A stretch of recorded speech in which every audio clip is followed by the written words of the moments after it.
बता दें कि मोहन भागवत यानी कि संघ के सरसंचालक के साथ मुस्लिम धर्म गुरुओं की जो बैठक आज दिल्ली में हुई, ये 100 साल के बाद हुई।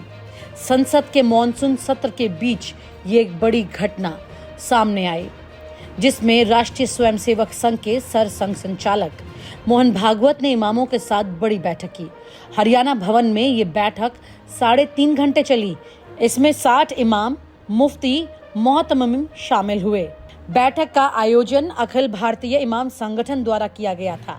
बंद कॉन्फ्रेंस रूम में इस बैठक में खुलकर बातचीत हुई, जिसमें जितने भी अवरोध सामने आएंगे हिंदू और मुसलमान के बीच में, उसे कैसे हटाया जाए, इस पर बात की गई। विश्व गुरु बनने की राह में बड़ा रोड़ा हिंदू और मुस्लिम के बीच की दूरियों को खत्म करने की बात पर हुई। बैठक में शामिल लोगों ने इसे शानदार पहल बनाया और ऐसे कार्यक्रम आगे होते रहे, इसकी भी बात की। और साथ ही मोहन भागवत ने यह कहा कि हिंदू मुस्लिम कभी साथ नहीं रह सकते, इस धारणा को अब बदला जाए। बैठक में एक वरिष्ठ इमाम ने यह कहा सवाल में कि कैसे मंदिर मस्जिद के बीच की दूरियां घटेंगी, कैसे गुरुकुल और मदरसों के छात्रों का आपसी संवाद बढ़ेगा। संवाद से ही समाधान की ओर बढ़ा जाता है। कैसे इस संवाद की प्रक्रिया को आगे बढ़ाया जाएगा, देश भर में नीचे तक लाया जाएगा। कैसे विभाजन का कारण बने हिंदू मुसलमान कभी साथ नहीं रह सकते, इस धारणा को बदला जाए। कैसे हिंदू मुसलमान से ऊपर एक भारतीय की पहचान बनाई जा सकती है। बैठक में शामिल एक वरिष्ठ पदाधिकारी के मुताबिक ये तय भी हुआ कि संवाद के ये कार्यक्रम मुस्लिम बहुल इलाकों में नीचे तक जाएंगे। अलग अलग ढंग से संवाद की प्रक्रिया जारी रहेगी। इसमें लंबा वक्त लगेगा, लेकिन ये असंभव नहीं है। आपको ये बता दें कि उत्तर प्रदेश जैसे राज्य में जहां पर खुल करके मुस्लिम वोटर इस वक्त बीजेपी के खिलाफ सामने आकर खड़ा हो गया है और उनकी ताकत की वजह से बीजेपी का उत्तर प्रदेश में कोई भी परचम लहराना अब मुश्किल सा दिखाई दे रहा है।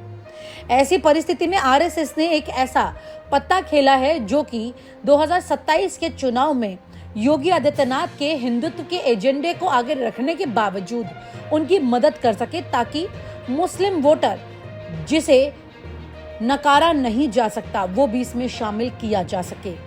जबकि नफरत की दुनिया बनाने के बाद एक ऐसी पहल खुद में एक बड़ा मजाक लगती है, लेकिन उससे भी बड़ा सवाल ये उठता है कि मोहन भागवत जो ये काम कर रहे हैं, वहीं पर उनके खुद के पुराने साथी नरेंद्र मोदी, जिनके तमाम मंत्री हिंदू और मुसलमान के बीच में नफरत की बातें खुलकर करते हैं, जिन पर कभी कोई एफआईआर तक नहीं हुई।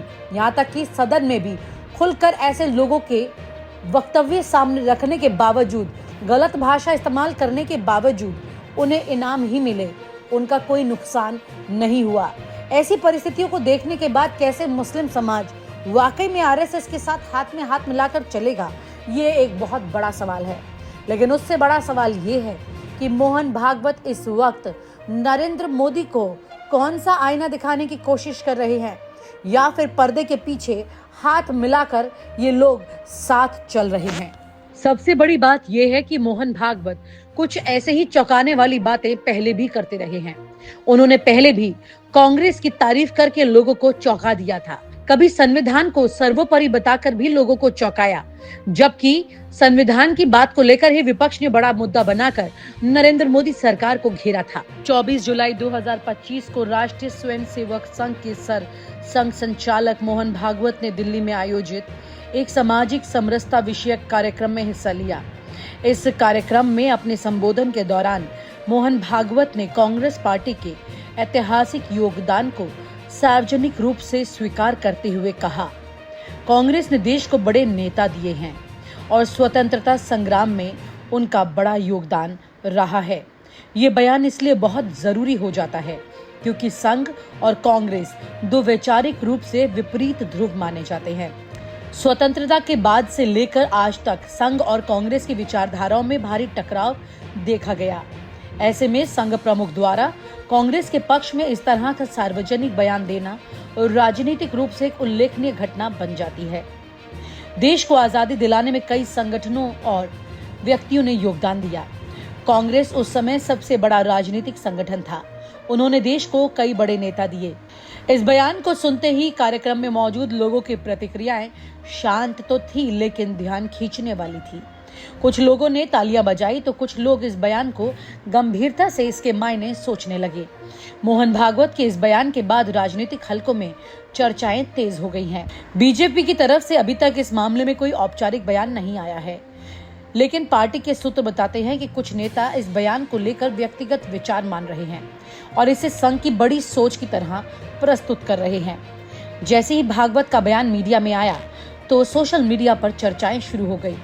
ये बड़ा हैरान करने वाला बयान था कि आखिरकार मोहन भागवत, जो कि इस वक्त बीजेपी के पर्दे के पीछे से सरकार चलाने की तमाम तैयारियों में लगे रहते हैं, ऐसे में उनका ऐसा कुछ बोलना वाकई में हैरान करने वाला है। क्योंकि एक तरफ जहां पर आरएसएस चीफ लगातार नरेंद्र मोदी को अपने रिटायरमेंट प्लान को साझा करने की बात का दबाव बना रही हैं, वहीं उन्होंने कांग्रेस को लेकर इस तरह की बात सामने कह डाली है। मोहन भागवत के इस बयान का असर आने वाले दिनों में बीजेपी और संघ के संबंधों पर भी पड़ सकता है। ये भी देखा जा रहा है कि ये बयान ऐसे समय पर आया जब प्रधानमंत्री नरेंद्र मोदी की उम्र 75 वर्ष होने जा रही है और पार्टी के भीतर नेतृत्व को लेकर काफी बहस जारी है। कुछ राजनीतिक टिप्पणीकार इसे एक संकेत मान रहे हैं कि संघ नेतृत्व बदलाव की प्रक्रिया को अधिक लोकतांत्रिक और समावेशी बनाना चाहता है। इसका असर विपक्षी दलों पर भी पड़ेगा। कांग्रेस इस बयान को अपनी वैधता की पुष्टि मानकर प्रचारित करेगी, वहीं अन्य विपक्षी दल संघ के इस यूटर्न को अपने अपने तरीके से देख रहे हैं। मोहन भागवत का 24 जुलाई 2025 को दिया गया ये बयान भारतीय राजनीतिक विमर्श में गंभीर पैच और विचारणीय मोड़ की तरह देखा जा रहा है। ये केवल कांग्रेस की तारीफ नहीं है, बल्कि ये भी संकेत है कि संघ अब भारत की विविधता और बहुलता को सार्वजनिक रूप से स्वीकार करने के लिए तैयार है। ये भारत की राजनीति में विचारधाराओं के बीच संवाद की एक नई शुरुआत कर सकता है। आरएसएस प्रमुख का ये बयान दिखाता है कि इतिहास को संकुचित दृष्टिकोण से नहीं देखा जाना चाहिए। ये सबका इतिहास है और कांग्रेस का इसमें बड़ा योगदान रहा है, जिसे नकारा नहीं जा सकता। ये एक सीधा, स्पष्ट और तथ्यपरक बयान था, जिसमें कोई सियासी चालबाजी नहीं थी, बल्कि एक सच्चाई को सार्वजनिक रूप से मान्यता दी गई है। ऐसी परिस्थितियों को देखने के बाद कैसे मुस्लिम समाज वाकई में आरएसएस के साथ हाथ में हाथ मिलाकर चलेगा, ये एक बहुत बड़ा सवाल है। लेकिन उससे बड़ा सवाल ये है कि मोहन भागवत इस वक्त नरेंद्र मोदी को कौन सा आईना दिखाने की कोशिश कर रहे हैं, या फिर पर्दे के पीछे हाथ मिलाकर ये लोग साथ चल रहे हैं। और आप हमसे जुड़े रहने के लिए सब्सक्राइब करें YouTube पर, फॉलो करें Twitter पर और लाइक करें Facebook पर। और ज्यादा जानकारी के लिए आपको टाइप करना होगा सिर्फ न्यूज़ नशा।